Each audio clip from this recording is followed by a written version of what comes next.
Inflation means the upward movement of prices caused by an imbalance of supply and demand or production cost increase, which in turn increase prices. Basically, when you go to the store and suddenly milk costs more per gallon than it did several weeks ago, inflation is kicked in. Inflation is generally measured by changes in the Consumer Price Index, or the CPI. This is what consumers pay for goods. And the Producer Price Index, which refers to what producers pay for their goods in order to make products and services. Demand pull inflation occurs when the demand for a good or service exceeds the supply.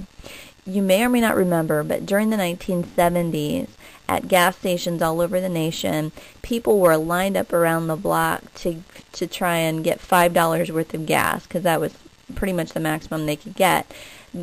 This is a good example of demand pull inflation. The demand for gasoline was far in excess of the supply that gas stations could offer.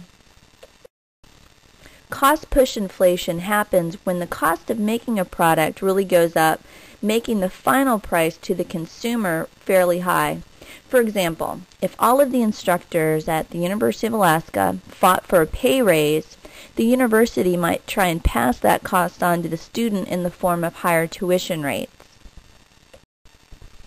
The government is always trying to intervene to pursue price stability. This means that they want prices for goods to be fairly steady. They don't want things like price gouging to go on, or the price of milk to suddenly go from $3.90 a gallon to $7 a gallon. You may remember during the September 11th events and directly after the terrorist attacks, politicians were fearful of price gouging. They were afraid that especially around the New York City area, that people would start charging horrible prices for food or gas, and so they stepped in and warned business owners not to engage in any kind of price manipulation, but to keep their prices steady. The Consumer Price Index is measured by looking at the prices of items in different categories.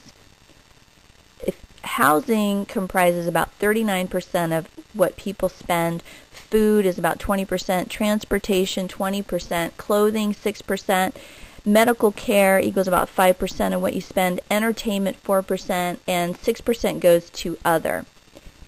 The Consumer Price Index has a set base period chosen for price stability. It figures out how much people should pay for all the necessary items that they need to survive, and how much that price goes up determines inflation rates. For example, goods that cost you $100 in 1984 last year would have cost you $172.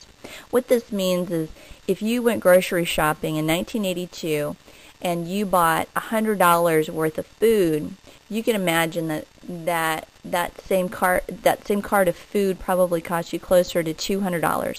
This is inflation, and that's why your grandparents can say they remember paying 5 cents for a candy bar, because every year inflation goes up about 5%. So a loaf of bread that you bought in 1984, every year the price of that bread is going to go up by about 5%. It's just a given. There are years, however, where inflation is much higher, and that's why researchers are always studying the rate of inflation. You may or may not remember back in 1979 where the rate of inflation was 13.3%. So you would really feel that if you went grocery shopping or if you were going to buy a house or a car. If inflation is 13.3%, you're paying that much more for goods or services. Generally, the rate of inflation is 5%. You don't feel that as much as when the inflation rate doubles or comes close to tripling. That's why governments are always trying to control the rate of inflation. They don't want it to get out of control. Monetary policy refers to how the Federal Reserve, or for years and years, Alan Greenspan, who heads the Federal Reserve, monitors the money supply and interest rates to control inflation.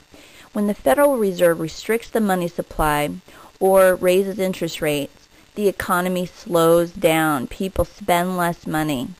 Expanding the money supply, putting more money in circulation, or lowering interest rates stimulates the economy. When interest rates are low, you may be more likely to buy a house, or to go get a loan, or to remodel your apartment. The President and Congress dictate fiscal policy by controlling taxes and spending. So whenever you hear George W. Bush or a senator talking about wanting to raise taxes or lower taxes, they're controlling fiscal policy. They're trying to influence the economy through taxes and spending. By reducing taxes or increasing spending, this stimulates the economy. So whenever the government spends money, this actually stimulates the economy. They're pumping money into the economy. By raising taxes and decreasing the amount that the government spends on different programs, this slows down the economy. Because just think about it, when taxes are raised, that means less money for you in your paycheck, so you're going to spend less of it. Whenever you look at your paycheck and you see how much money is taken out in the form of taxes, this money goes to the federal government, and they call this their revenue.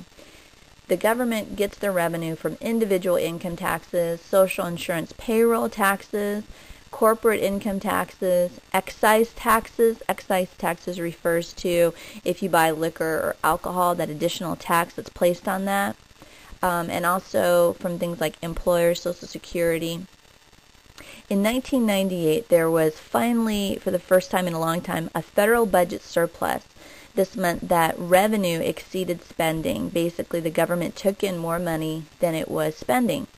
When this happens, the debate becomes, what should we do with the money? Should we give it back to the people in the form of tax cuts, like George W. Bush recently did? Or should the government just spend more of it on federally funded programs? If you ever wondered where all of your tax money went to, it goes to things like Social Security, National Defense, a non-defense discretionary fund. This means that the government has so much money set aside for non-defense programs.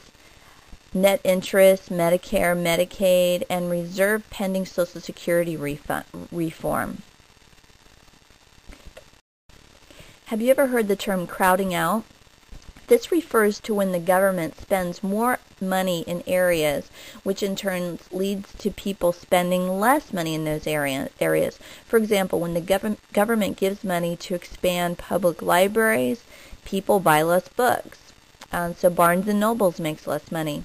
When the government spends on public schools, this means that fewer people will send their kids to private schools. Or public transportation. When people can take public transportation at a very cheap or free rate, then people are less likely to buy cars or motorcycles. So one of the issues becomes when the government spends too much money in given areas, this doesn't spur on growth for business areas. In the past, our government has been guilty of spending too much money. For the first time in the Clinton administration, we finally spent less than we were taking in. But all of this past spending has led to $5 trillion worth of debt.